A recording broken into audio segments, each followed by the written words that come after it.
Hello, good morning, नमस्कार, आदाब। एक बार फिर से आप सबका स्वागत है वाईफाई स्टडी स्टूडियोज चैनल पे, which is a part of N academy.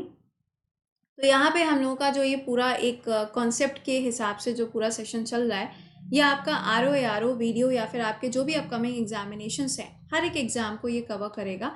ये हैं आपके मोस्ट एक्सपेक्टेड क्वेश्चंस। मैंने पिछले 2 या 3 दिनों में आपको प्रीवियस ईयर के जो स्टैंडर्ड है वो भी मैंने आपको पढ़ा दिया है, दिखा दिया है कि ऐसे ऐसे क्वेश्चंस आते हैं। उन्हीं के बेसिस पे ये आपके एक्सपेक्टेड क्वेश्चंस पढ़ाए जा रहे हैं। तो क्लासेस को मिस मत करिए, अपनी रेगुलर क्लासेस देखते रहिए, जब भी समय मिले तब क्लास को अटेंड करिए।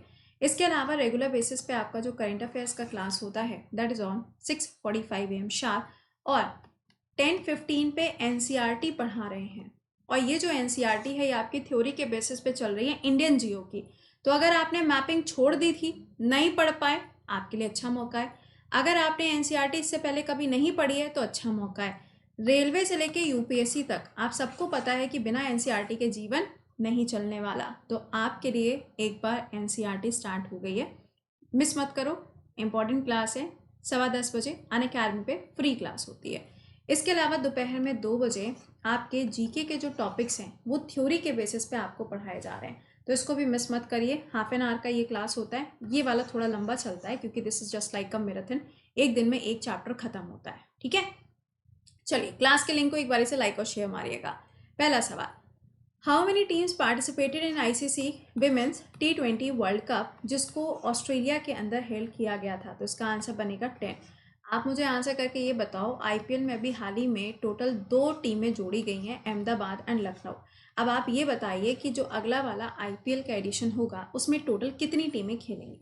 अगला सवाल, इंटरनेशनल गांधी अवार्ड 2020, ये सवाल अभी एसएससी जेडी के अंदर भी पूछा गया। आपसे कहा जा रहा है कि ये जो अवार्ड है ये अवार्ड किसको दिया गया, लेकिन ध्यान दीजिएगा इंडिविजुअल कैटेगरी में पूछा जा रहा है। यहाँ पे मेहरबानी करके शेख मुजीबुर रहमान का नाम मत लिख दीजिएगा, क्योंकि यहाँ पे सवाल के अंदर थोड़ा सा ट्विस्ट है और ये पूछा जा रहा है international Gandhi award, not the Gandhi award. कहानी में ट्विस्ट है, ठीक है।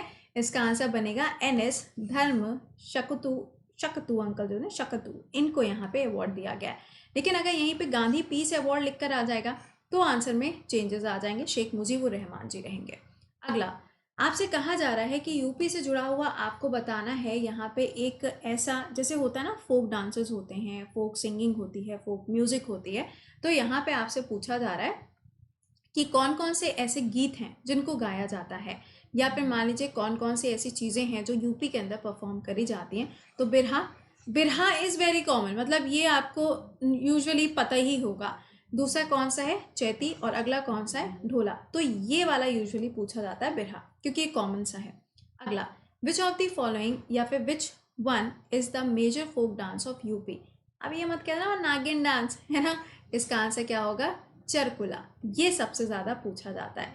कर्मा डांस फॉर्म जो है तो ये तो आपको झारखंड में भी मिल जाता है, बट बेसिकली अगर आप देखेंगे तो वो आपको दोनों स्टेट के अंदर मिलता है।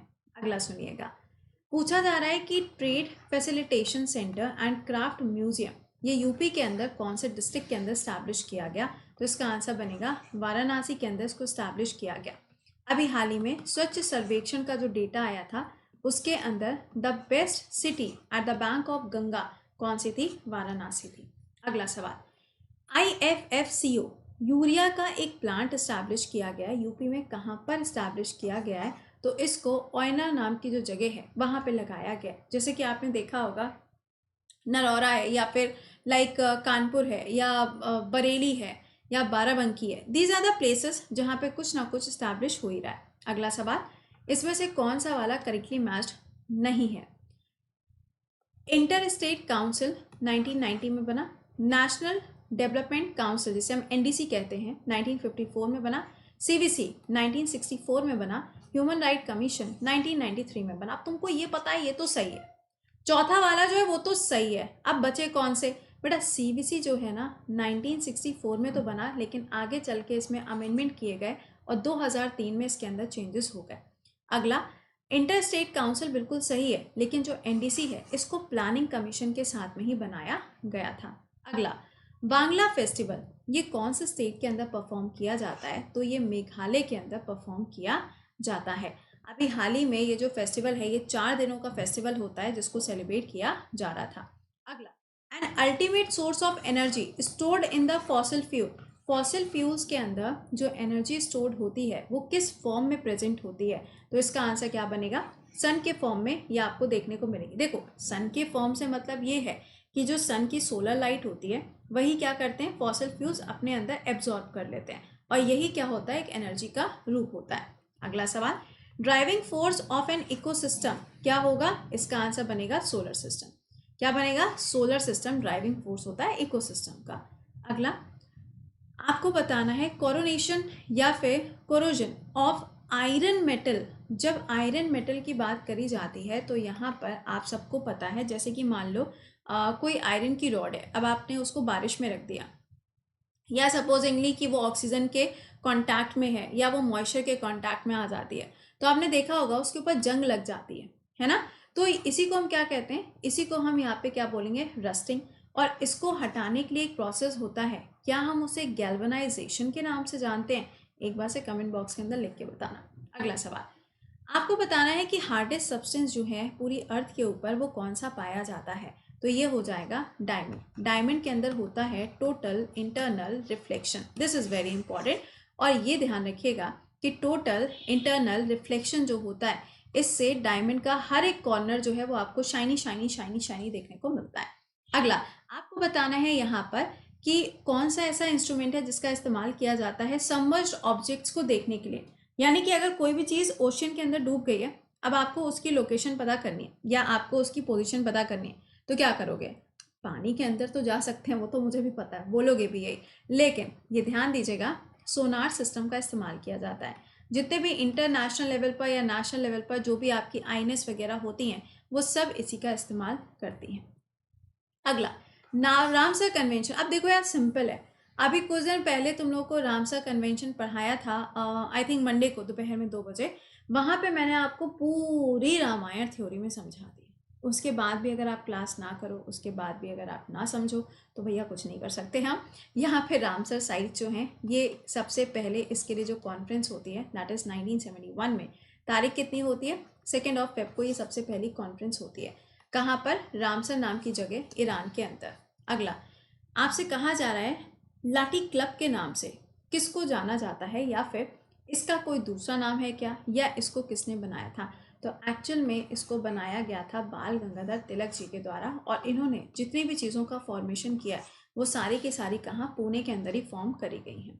अगला, I have no time to think about the god because a lot of work has to be done on this earth. ये स्टेटमेंट किसके द्वारा कहा गया है? तो इसका आंसर बनेगा ईश्वर चंद्र विद्यासागर।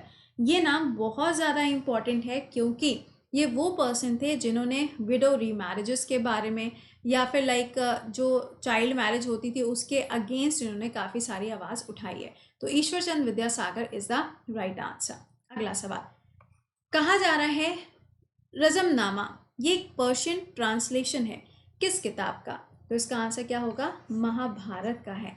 आप मुझे आंसर करके बताओगे कि किसके द्वारा ये ट्रांसलेशन किया गया है। बहुत ही हलवा टाइप का सवाल पूछा है, पढ़ा चुके हैं इसलिए पूछा है, वरना हम खुद ही बताते। चलो अगला, who was the compiler of the imperial gazetteer? ओहो, इसका आंसर क्या बनेगा? William Wilson Hunter. ये थोड़ा सा हिस्टोरिक हो जाता है, बट फिर भी याद रखना क्योंकि हिस्टोरिक चीज़ें आपसे पूछी जाती हैं, ऐसा नहीं है कि उसको स्किप कर दिया जाता है, हिस्टोरिक चीज़ें तब भी आती हैं। और अगर इम्पीरियल बैंक पूछा जाए तो एसबीआई को क्या बोलते थे पहले? इम्पीरियल बैंक के नाम से जानते थे। अगला, colour of the tag use on certified seed bag. आपसे कहा जा रहा है कि वो क्या होता है?